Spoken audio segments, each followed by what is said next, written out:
ಕುಮಾರಸ್ವಾಮಿ ಅಂದ್ರೆ ಸುಳ್ಳು, ಸುಳ್ಳು ಅಂದ್ರೆ ಕುಮಾರಸ್ವಾಮಿ, ಹೀಗಂತ ಪಂಚ ಗ್ಯಾರಂಟಿ ಬಗ್ಗೆ ವ್ಯಂಗ್ಯವಾಡಿದ ಎಚ್ಡಿಕೆಗೆ ಸಿಎಂ ಟಾಂಗ್ ಕೊಟ್ಟಿದ್ದಾರೆ. ಸುಳ್ಳು ಹೇಳೋ ಕುಮಾರಸ್ವಾಮಿ ಟೀಕೆಗೆ ಪ್ರತಿಕ್ರಿಯಿಸಲ್ಲ ಅಂತಿದ್ದಾರೆ ಸಿದ್ದರಾಮಯ್ಯ. ಯುವ ನಿಧಿ ಬಗ್ಗೆ ವ್ಯಂಗ್ಯವಾಡಿದ್ರು ಮಾಜಿ ಸಿಎಂ ಕುಮಾರಸ್ವಾಮಿ. ಯಾರದ್ದೋ ದುಡ್ಡು ಎಲ್ಲಮ್ಮನ ಜಾತ್ರೆ ಎಂದಿದ್ರು ಕುಮಾರಸ್ವಾಮಿ. ಅದಕ್ಕೆ ಪ್ರತಿಯಾಗಿ ಕುಮಾರಸ್ವಾಮಿ ಅಂದ್ರೆ ಸುಳ್ಳು, ಸುಳ್ಳು ಅಂದ್ರೆ ಕುಮಾರಸ್ವಾಮಿ ಅಂತ ಟಾಂಗ್ ಕೊಟ್ಟಿದ್ದಾರೆ ಸಿಎಂ ಸಿದ್ದರಾಮಯ್ಯ. ಸುಳ್ಳು ಹೇಳೋ ಕುಮಾರಸ್ವಾಮಿ ಟೀಕೆಗೆ ಪ್ರತಿಕ್ರಿಯಿಸಲ್ಲ ಅಂದಿದ್ದಾರೆ ಸಿದ್ದು. ಮಾಜಿ ಸಿಎಂಗೆ ಸಿಎಂ ಸಿದ್ದರಾಮಯ್ಯ ಕೊಟ್ಟ ಟಾಂಗ್ ಇದು. ಯುವ ನಿಧಿ ಬಗ್ಗೆ ವ್ಯಂಗ್ಯವಾಡಿದ್ರು ಮಾಜಿ ಸಿಎಂ ಕುಮಾರಸ್ವಾಮಿ.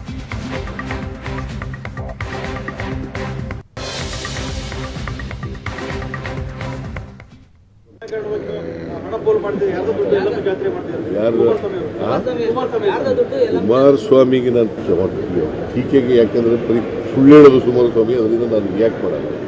ಬರೀ ಸುಳ್ಳು ಹೇಳೋದು. ಕುಮಾರಸ್ವಾಮಿ ಅಂದ್ರೆ ಸುಳ್ಳು, ಸುಳ್ಳು ಅಂದ್ರೆ ಕುಮಾರಸ್ವಾಮಿ, ಅದರಿಂದ ನಾನು ಉತ್ತರ ಕೊಡಲ್ಲ.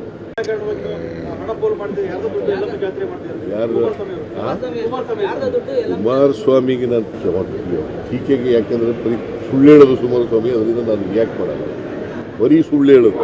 ಕುಮಾರಸ್ವಾಮಿ ಅಂದ್ರೆ ಸುಳ್ಳು, ಸುಳ್ಳು ಅಂದ್ರೆ ಕುಮಾರಸ್ವಾಮಿ. ನೀವು ಪೋಷಕರಾಗಲು ಕಾಯುತ್ತಿದ್ದೀರಾ? ಚಿಂತಿಸದಿರಿ. ಓಯಾಸಿಸ್ ಫರ್ಟಿಲಿಟಿ 90,000 ದಂಪತಿಗಳ ಜೀವನದಲ್ಲಿ ಸಂತೋಷವನ್ನು ತಂದಿದೆ. 7825893601ಗೆ ಕರೆ ಮಾಡಿ. ಅತ್ಯದ್ಭುತ ರಿಯಾಯಿತಿ ಪಡೆಯಿರಿ ಹಾಗೂ ಎಲ್ಲರಿಗೂ ಗುಡ್ ನ್ಯೂಸ್ ಕೊಡಿ. ಮಾಜಿ ಸಿಎಂ ಕುಮಾರಸ್ವಾಮಿ ಹಾಗಿದ್ರೆ ಏನ್ ಹೇಳಿದ್ರು? ಯುವ ನಿಧಿಯ ಬಗ್ಗೆ ಯಾವ ರೀತಿ ವ್ಯಂಗ್ಯವಾಡಿದ್ರು ಕೇಳೋಣ ಬನ್ನಿ.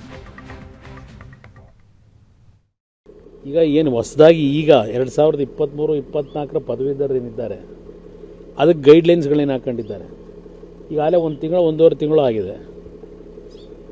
ಅದು 16,000 15,000 ಅರ್ಜಿ ಹಾಕೊಂಡಿದ್ದಾರೆ ಅಂತಕ್ಕಂಥದ್ದನ್ನು ಅವರ ಮಂತ್ರಿಗಳೇ ಹೇಳ್ತಾ ಇದ್ದಾರೆ. 6.5 ಲಕ್ಷ 7 ಲಕ್ಷ ಪದವೀಧರರಿದ್ದಾರೆ ಈ ವರ್ಷ ಹೊರಗಡೆ ಬಂದಿರತಕ್ಕಂಥವ್ರು. ಅದಕ್ಕೆ ಕಂಡೀಷನ್ಗಳು ಬೇರೆ ಇಟ್ಕೊಂಡಿದ್ದಾರೆ. ಆ ಕಂಡೀಷನ್ ಮೇಲೆ ಎಷ್ಟು ಜನಕ್ಕೆ ದೊರಕುತ್ತೆ? ಅಲ್ಲಿ ನಾಳೆ ನಡೀತಕ್ಕಂಥ ಕಾರ್ಯಕ್ರಮ ಇದೆಯಾ ಯುವ ನಿಧಿ ಹೆಸರಿನಲ್ಲಿ, ಯುವ ನಿಧಿಯ ಬೆನಿಫಿಷಿಯರೀಸ್ ಅಲ್ಲ ಅಲ್ಲಿ ಸೇರೋದು. ಕಾಂಗ್ರೆಸ್ನ ಜಾತ್ರೆ ಮಾಡ್ಕೊಂಡು ಹೊರಟಿದ್ದಾರೆ ದುಡ್ಡು ಖರ್ಚು ಮಾಡಷ್ಟೇ.